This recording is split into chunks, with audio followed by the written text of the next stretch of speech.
Oi, gente, meu nome é Bruna, eu sou aluna do 4º ano de nutrição da Unicamp e o meu projeto de iniciação científica é a avaliação do consumo de fibras alimentares segundo a ingestão de frutas, verduras e legumes em idosos residentes da região de Campinas. Sendo assim, o objetivo do estudo foi o de avaliar o consumo de fibras na população idosa e o consumo de frutas, verduras e legumes, considerando que são as principais fontes das fibras. Para analisar o consumo de fibras alimentares, foi utilizado como base a DRI, que para a população idosa diz que o adequado seria o consumo de pelo menos 30 gramas por dia de fibras para os homens e 21 gramas por dia para as mulheres. Em relação ao consumo de frutas, verduras e legumes, foi utilizado como base o Guia Alimentar para a População Brasileira, que diz que o adequado é o consumo de pelo menos 3 porções de frutas e 3 porções de verduras e legumes por dia. No presente estudo, foi considerado adequado se o idoso consumiu pelo menos um desses dois grupos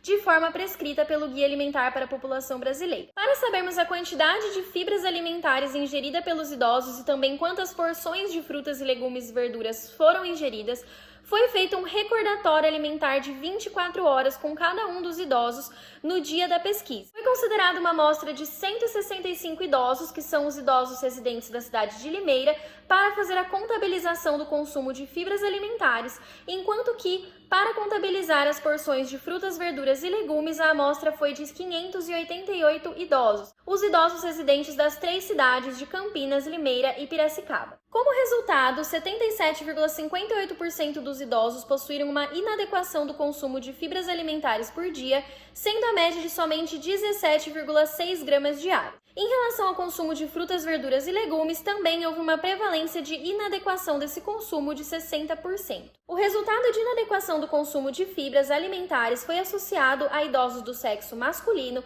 que possuíam menos anos de escolaridade, somente entre 0 a 4 anos, que moravam sozinhos e também que possuíam um IMC indicativo de sobrepeso. Já em relação à inadequação do consumo de frutas, verduras e legumes, houve uma associação com os idosos do sexo feminino que também moravam sozinhos e que tinham menos anos de escolaridade, somente entre 0 a 4 anos de estudo, e com um IMC indicativo de sobrepeso. Além disso, houve uma associação entre o baixo consumo de frutas, verduras e legumes e o uso de dentaduras nos idosos que relataram que a dentadura machucava ou caía e aqueles que sentiam a sua boca mais seca ultimamente. Como conclusão do estudo, então, foi observado que houve uma grande inadequação do consumo de frutas, verduras e legumes e de fibras na população idosa, o que é muito preocupante, uma vez que, principalmente na população idosa, há ocorrência de diversas doenças crônicas não transmissíveis e as fibras poderiam funcionar como uma prevenção para a ocorrência de diversas doenças.